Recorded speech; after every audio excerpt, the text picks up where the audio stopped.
حافظ ابن کثیر رحمۃ اللہ تعالیٰ علیہ اور حافظ ابن اسکار رحمۃ اللہ تعالیٰ علیہ عبداللہ بن حذافہ رضی اللہ تعالیٰ عنہ کا واقعہ بیان کرتے ہیں کہ آپ کو رومی کافروں نے قید کر لیا اور بادشاہ کے پاس پہنچا دیا۔ بادشاہ نے آپ سے کہا کہ تم نصرانی بن جاؤ، میں تمہیں اپنے راج پاٹ میں شریک کر لیتا ہوں اور اپنی شہزادی کو تمہارے نکاح میں دے دیتا ہوں۔ عبداللہ بن حذافہ رضی اللہ تعالیٰ عنہ نے جواب دیا کہ یہ تو کیا، اگر تو اپنی بادشاہت مجھے دے دے اور تمام عرب کا راج بھی مجھے سونپ دے اور یہ چاہے کہ میں ایک آنکھ جھپکنے کے برابر بھی اپنا دین محمد صلی اللہ علیہ وآلہ وسلم سے پھر جاؤں تو یہ بھی ناممکن ہے۔ بادشاہ نے کہا پھر تجھے قتل کر دوں گا۔ اس پر حضرت عبداللہ بن حذافہ رضی اللہ تعالیٰ عنہ نے جواب دیا کہ ہاں، یہ تجھے اختیار ہے۔ چنانچہ اسی وقت بادشاہ نے حکم دیا اور انہیں صلیب پر چڑھا دیا، اور تیر اندازوں نے قریب سے بحکم بادشاہ ان کے ہاتھ پاؤں اور جسم چھیدنا شروع کر دیا۔ بار بار کہا جاتا ہے کہ اب بھی نصرانیت قبول کر لو، اور آپ پورے صبر و استقال کے ساتھ فرماتے جاتے تھے کہ ہرگز نہیں۔ آخر بادشاہ نے حکم دیا کہ اسے سولی سے اتار لو اور پتل کی بنی ہوئی دیگ خوب تپا کر آگ بنا کر لاؤ۔ چنانچہ جب وہ پتل کی بنی ہوئی دیگ خوب تپا کر آگ بن کر لائی گئی تو بادشاہ نے ایک اور مسلمان کو سزا کا حکم دیا کہ اسے اس میں ڈال دو۔ اس وقت حضرت عبداللہ بن حذافہ رضی اللہ تعالیٰ عنہ کی موجودگی میں آپ کے دیکھتے ہوئے اسی مسلمان قیدی کو اس میں ڈال دیا گیا۔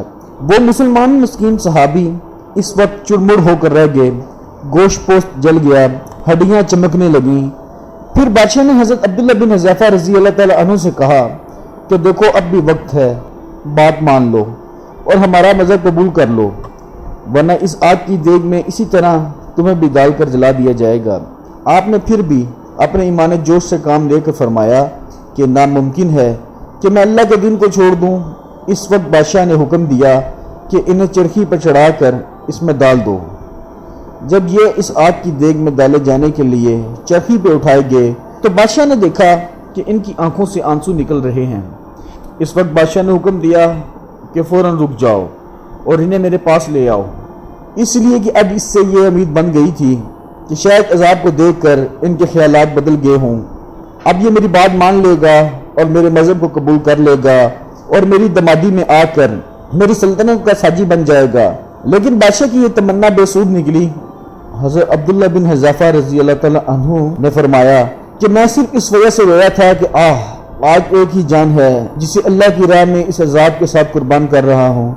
کاش میری روئیں روئیں میں ایک ایک جان ہوتی تو آج سب کی سب جانیں اللہ کی راہ میں ایک ایک کر کے فدا کر دیتا۔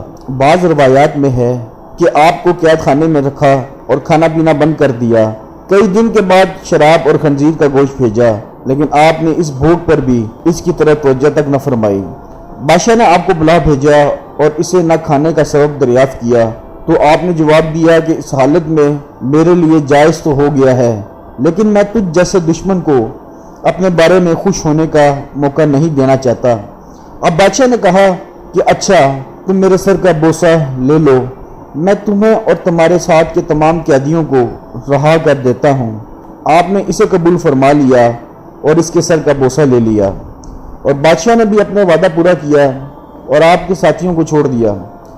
حضرت عبداللہ بن حذافہ رضی اللہ تعالیٰ عنہ یہاں سے آزاد ہو کر حضرت عمر فاروق رضی اللہ تعالیٰ عنہ کے پاس پہنچے تو آپ نے انہیں بڑے ادب کے ساتھ منبر رسول صلی اللہ علیہ وآلہ وسلم پر بٹھایا اور فرمایا کہ عبداللہ اپنا واقعہ ہم کو سناؤ۔ چنانچہ جب آپ نے شروع کیا تو حضرت عمر رضی اللہ تعالیٰ عنہ کی آنکھوں سے آنسو بہنے لگے، تو آپ نے فرمایا کہ ہر مسلمان پر حق ہے کہ عبداللہ بن حذافہ رضی اللہ تعالیٰ عنہ کی پیشانی چومے، اور میں ابتدا کرتا ہوں یہ فرما کر پہلے آپ نے ان کے سر کا بوسہ لیا اور پھر تمام مسلمان جو وہاں موجود تھے باری باری سب نے ان کا بوسہ لیا۔